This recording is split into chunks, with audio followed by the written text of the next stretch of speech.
मुर्दाबाद, वेतन न देने वाली सरकार मुर्दाबाद, वेतन न देने वाली सरकार मुर्दाबाद। साडा हक इत्थे रख, साडा हक इत्थे रख, साडा हक इत्थे रख। आवाज दो हमें रिलेटेड है, ये हमारा भी करता है। इस विषय में अमित छाबड़ा, जिला प्रधान हूँ राजकीय प्राथमिक शिक्षक संघ अम्बाला का। इस समय सरकार की स्थिति इतनी खराब हो चुकी है कि एक कर्मचारी को वेतन लेने के लिए आंदोलन करना पड़ रहा है। आज से पहले पिछली सरकारों में कर्मचारी अपनी मांगों के लिए, नई मांगों के लिए आंदोलन करते थे, लेकिन इतना बुरा समय आ गया है कि आज हमें तनख्वाह लेने के लिए आंदोलन करना पड़ रहा है। और हमारे साथी नारायणगढ़ ब्लॉक में पिछले 3 दिन से भूख हड़ताल पर बैठे हुए हैं और सरकार नहीं जाग रही। पिछले महीने भी वेतन लेट मिला था, 2 महीने से वेतन नहीं मिला है। कर्मचारियों ने लोन ले रखे हैं, हाउस लोन ले रखा है, कार लोन ले रखा है, हमारी किस्तें नहीं कटी, सिविक स्कोर हमारा कम हो चुका है। और कई जगह तो ऐसा, हमारी सामाजिक स्थिति बड़ी अच्छी थी, लेकिन कुछ लोगों ने दूध के बिल नहीं दिए, राशन के बिल नहीं दिए। लोग, हमारी सामाजिक जो प्रतिष्ठा है वो भी खराब हो रही है इससे पहले किसी से कोई बातचीत हुई हो वेतन के मामले में? पिछले माह भी हमने, पिछले माह का तो वेतन नहीं मिला, उससे पिछले माह भी ऐसा ही हुआ था और हमने डीसी महोदय को ज्ञापन दिया था। उन्होंने उसको कमिश्नर को फॉरवर्ड करके कापी हमें भेज दी थी, लेकिन पिछले माह फिर ऐसा हुआ, अब के माह फिर ऐसा होना चाहिए। पहले आश्वासन दिया गया, आज फिर एक बार? हाँ जी, बिल्कुल बिल्कुल। अभी भी अगर समस्या का समाधान नहीं होता तो कल से हमारा संगठन 3 से 5 बजे तक जिला कार्यालय पर डेली प्रदर्शन करेगा और वहीं पर बैठेगा। हम चाहते थे कि सुबह 10 बजे से 5 बजे तक बैठा जाए, लेकिन बच्चों की परीक्षाओं की वजह से हमने उस समय को बदलकर 3 से 5 किया, छुट्टी के बाद।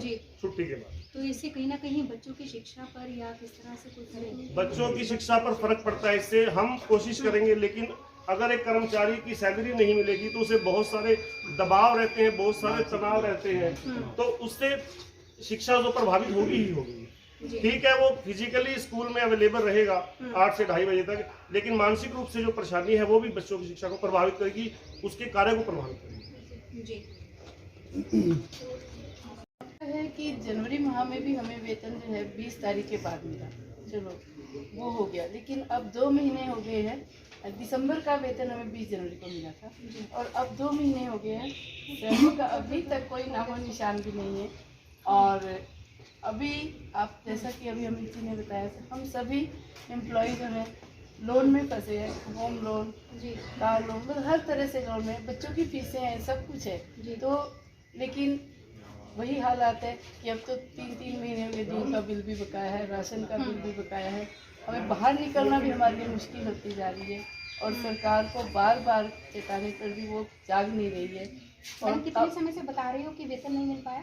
2 महीने का वेतन। कैसे गुजर बसर, और आगे भी अभी पता नहीं है कि मिलेगा, यानी कि आश्वासन पहले भी दिया गया था? कुछ भी अभी तक हम मतलब आसार भी नहीं है कि वेतन आना है, कि कोई समय, कोई पीरियड, हमें कुछ भी नहीं बताया जा रहा है कि इस तारीख को वेतन आ जाएगा, कोई आश्वासन नहीं। मैडम, एक तो आप गृहिणी भी हैं, एक शिक्षक भी हैं, आपसे पूछना चाहूँ क्योंकि देखिए महंगाई तो है ही है और जिस तरह से वेतन भी नहीं मिला है, महंगाई भी है, और अब सिलेंडर के रेट जो है आज 50 रुपये वो भी बढ़ा दिए गए हैं, और उसको लेकर क्या कुछ? हम में से बहुत से लोग जो है वो सिंगल है, घर में अकेले कमाने वाले हैं, हमारे ऊपर ही घर डिपेंड करता है। तो आप देखिए घर में बुजुर्ग भी हैं, उनकी दवाइयाँ भी हैं, तो ऐसे कैसे गुजारा चलेगा बिना वेतन के? तो हम बच्चों के बीच में बैठे जरूर हैं, हमने यही टाइम इसीलिए 3 से 5 रखा कि बच्चों की पढ़ाई के दिन है, तो ये समय जो है उनका है, लेकिन मानसिक रूप से तो हम परेशान हैं। तो ये दिक्कत हमारे लिए आ रही है और अगर ऐसा ही रहा तो बहुत मुश्किल आने वाली है और सरकार को चाहिए कि हमें समय समय पर वेतन दे ताकि हम अपना बेस्ट दे सकें। तो शिक्षक हैं।